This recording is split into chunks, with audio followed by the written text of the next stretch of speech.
Hello, this is Matt on the Moon Lambo channel. Ripple CEO Brad Garlinghouse has now publicly stated that there is a 100% chance that if the SEC wins the lawsuit against Ripple, well, Ripple's just going to pack up their bags and leave the United States entirely.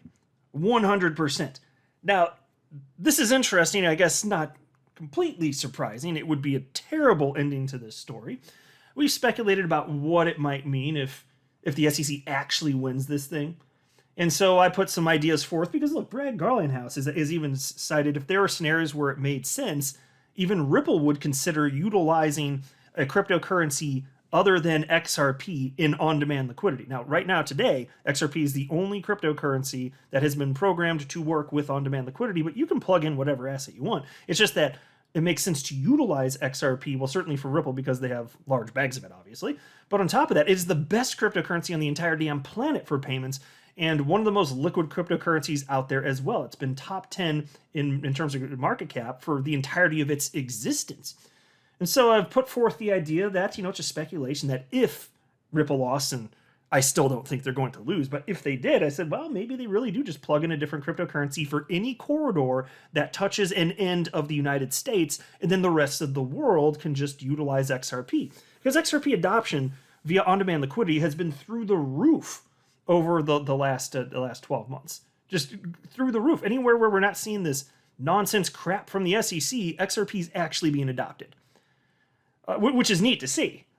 So you're really talking about, though, it's so ridiculous that the SEC would, I mean, if they get their way, they will do that. They will be pushing this. Ripple would actually just leave. It's not that their headquarters, which is in San Francisco, it's not that it just wouldn't be the headquarters anymore. They're saying, no, we're up and leaving. We will not have a presence in the United States. So I want to share with you some quotes from Ripple CEO Brad Garlinghouse, talk a little bit about what this could mean for XRP and some other things. But before going further, I do want to be clear. I do not have a legal or financial background of any kind. I am not offering legal or financial advice, and you definitely should not buy or sell anything because of anything I say or write. I'm just an enthusiast who enjoys making YouTube videos about crypto-related topics, but just as a hobby and just for fun.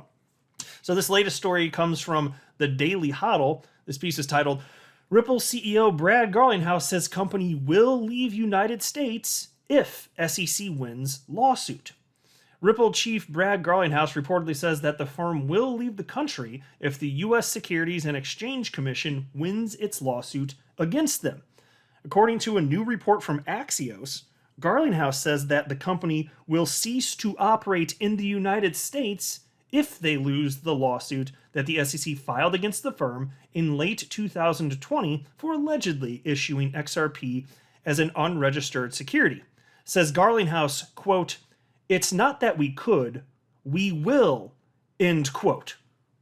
So there's now no question. Ripple will not have a presence in the United States if the SEC wins this thing. XRP will go on. You can tell. I mean, I've actually got some more quotes from him. XRP will go on. It was never tied to Ripple specifically anyway, obviously. But they'll continue to find adoption with it, right? And other developers building on top of the blockchain will continue to find, continue seeking their place in the crypto sphere. It's so early, we'll see how many ideas work out and stick. But there's a lot of stuff going on with XRP and the XRP ledger. So I would be frustrated as somebody who's in the United States if that happens, because I'm not 100% sure what the implications of that would be for me. At that point, there would be no exchanges that would allow me to buy or sell XRP, obviously. So I don't know even what that would look like for me. I still don't think it's going to happen. You could get a bad ruling, but I still don't think it will. And I'll tell you this, I want to point this out, and this is important, so I hope nobody's getting scared by this stuff, honestly. Ripple sure as hell does not think this will be the outcome. And it's so crystal clear. If you're following the case, you already know from all the pre-trial stuff, at least what's public-facing. And admittedly, there's all sorts of stuff we don't know about, but there's so much public-facing already. And almost all of it is in favor of Ripple and in favor of XRP holders. And I'll point this out, and this just highlights the degree to which I believe Ripple's firmly confident. And I covered this at the time. This is an article from May 3rd of this year. So less than 2 months ago. Here's the headline. Blockchain outfit takes 130,000 square foot near Embarcadero. And what they're talking about here is Ripple moving from their headquarters to a new location not terribly far away. And it's 130,000 square feet. Now, look, if you think that there's a chance that you may not be having a presence in the United States much longer, you don't move your entire damn headquarters, given that this would all be buttoned up in less than a year. No, you just wait. You sit put. You sit tight. You stay put in your headquarters. And mind you, so fine, even if they're hiring some people in the United States, the vast majority of Ripple's hiring, and there's been quite a bit of it, it's been outside of the United States, and Brad Garlinghouse has been talking about that. In fact, I reported on this story too, so I'm not going to read this, but this is a story from Finance Feeds. Everybody in crypto is covering it, though. Ripple opened up a new location in Canada. They're starting by hiring 50 engineers, and they plan to hire hundreds more there. So there'll still be a presence in North America either way, certainly. But here you go. So take a look at part of this piece. This is interesting. This is the one from May 3rd, where we found out that Ripple's original headquarters here is a moving. And we actually technically didn't get word from Ripple, not that I've seen anyway, on whether or not the new location would technically still be the headquarters. But either way, you don't move unless you really think that you're going to be winning and it's like a slam dunk. Or else, because look, if you know that you're going to leave for sure, you're leaving the United States if you lose, you just wait to make sure before making a move like this. Because consider, when you're talking about taking up a building like this, so even if it's being leased, and that's the understanding based on the articles that it's being leased, usually these deals are multi-year leases. So you're going to get like a 3 or 5 year lease, hoping that you don't get sued into oblivion while you're actively engaged in a lawsuit with the SEC. Like, to me, it just speaks to the degree of which Team Ripple's incredibly confident that they're really going to come out better on the other side of this thing. Anyway, piece reads as follows. Blockchain specialist Ripple will pull up stakes from San Francisco's financial district and head toward the Embarcadero. The decade-old company will move its headquarters from a 16-story tower at 315 Montgomery Street to a 2-story historic building at 600 Battery Street in Jackson Square near the Embarcadero, San Francisco Business Times reported. Ripple will take up the entire 130,000 square foot building, which was bought by TMG Partners and Invesco Real Estate in 2019 for $125 million. The concrete office, built in 1927, was renovated 2 decades ago into creative offices. So I'll just point out, you guys, you've all been to the Walmart before, right?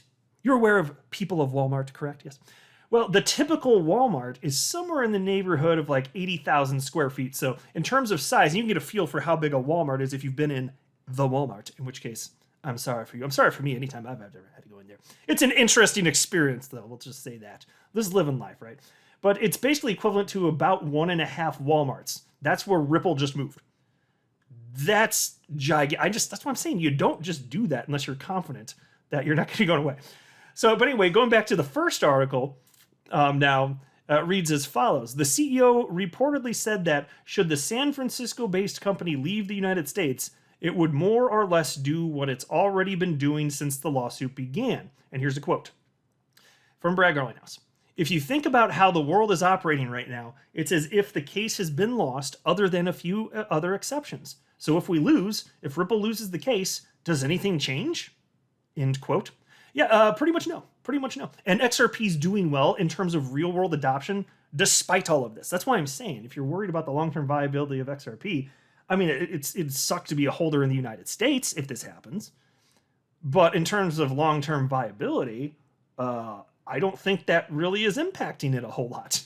So then just the United States will be the only corridor where you don't get blazing fast real-time settlement, but every other country on the planet can have it. Because reasons, right? Because reasons, folk. It's so stupid. It is so stupid. STLLPID, stupid. Now, also, it's worth mentioning here, the Daily Hodl, they keep saying that, how did they word this here? Reportedly, they're saying Brad Garlinghouse reportedly said it. Well, the reason they're saying that is because they're not the ones that were told it firsthand. It's because the information came from Axios. So unless you think Axios is making crap up, and I do not, then it's real. But I think they're just covering the rear sides because, journalism. So whatever, I get it. So is what it is on that front. And meanwhile, we've got no shortage of Bitcoin maxi trolls out there. There's this individual here, nothing personal against it, but my gosh, I don't know how people can operate like this in life. So this guy's name is Jason Williams, very well known in the world of crypto. He's a Bitcoin maximalist. Here's his profile that I highlighted. You can see he literally calls himself that. He calls himself a non-toxic Bitcoin money maximalist. So he says he's non-toxic. Okay, I don't really see a whole lot of venom from him, generally speaking, but he is a one-size-fits-all cryptocurrency guy. Bitcoin is the one and only true cryptocurrency because it was the first cryptocurrency ever to exist, and that's it. Because mind you, it's the least technologically advanced, but it is the first, and it's it's got the most brand cachet. It's the most well-known on the planet. That's true. That's true. So purely because it's the first, it makes sense that we wouldn't have the adoption of any other cryptocurrencies, period. It's just, let's stop innovation right here because reasons. The maximalism, I'm not a fan of the ideology of a maximalist for any coin, not even XRP maxis. Not that there are many, there are almost none, because it doesn't make any damn sense. But here you have somebody who's not supporting the rest of the broader crypto space as a result of this position, which has to be ideological, right? So here's a tweet from him yesterday. This is from Jason Williams. And oh, by the way, he wrote a book called Bitcoin, Hard Money You Can't F With. So I'm censoring that, of course. Very well-known book. I haven't read it myself, but I'm well aware of it. So he's been in crypto pretty much forever here. But he tweeted out yesterday, XRP is a security. Ethereum too. That's the tweet. So when I see something like this from anybody, I know that they either don't know what they're talking about or they're trolling. Now, in the case of this guy, I know he's a maximalist because he calls himself a maximalist. One size fits all, which is why I make the joke from time to time. What's that? You wear a size 13 sneakers? Well, here's size 6. Make it work, bitch. Because look, different cryptos do different things. They're designed to do different things. There are different geopolitical influences the world over, in which case certain cryptos would be more likely to be adopted than others. It's never going to be a one-size-fits-all, but this guy actually thinks that it will be. And so he'll just crap all over anything else that isn't his beloved coin, his savior. It's like, that's why I say, like, some of the Bitcoin maxis, it seems like some sort of cult to me, some of them. Some of it seems like way too far. So I retweeted him and I wrote the following. Is that just what you ideologically want to be true? Sorry, I said that sloppily. Let me just start it over. Is that just what you ideologically want to be true? Or have you done your own personal Howey analysis on this? Even the SEC didn't apply Howey to XRP in their lawsuit against Ripple. Would love to read your rationalization of this. I doubt it's coincidence that this position is almost exclusively held by, number one, Bitcoin maximalists, and number two, lawyers employed by the SEC. Might bias be at play? Yes. Apparently, the only way for a cryptocurrency to not be a security is for the founder or founders to create it and then stay anonymous forever. Isn't that how the logic works for Bitcoin maximalists? Transparency bad. So that's my short thread right there. But I'm not kidding. That's all I see, with rare exception. If you think XRP is a security, you're probably either a Bitcoin maximalist or a lawyer employed by the SEC. Almost 100% chance. And you can find others who don't fit in one of those two molds. They are not common. It's very rare to find those people. It's super rare. Because logic and reason is not on the side of those people that believe those things, and it's stupid. And this will all get worked out to the positive in the end, I suspect. But we shall see. We have to sit tight a little bit longer. I'm not a financial advisor. You should not buy or sell anything because of anything that I say or write. That would be a very, very, very bad idea. Until next time, to the moon, Lambo.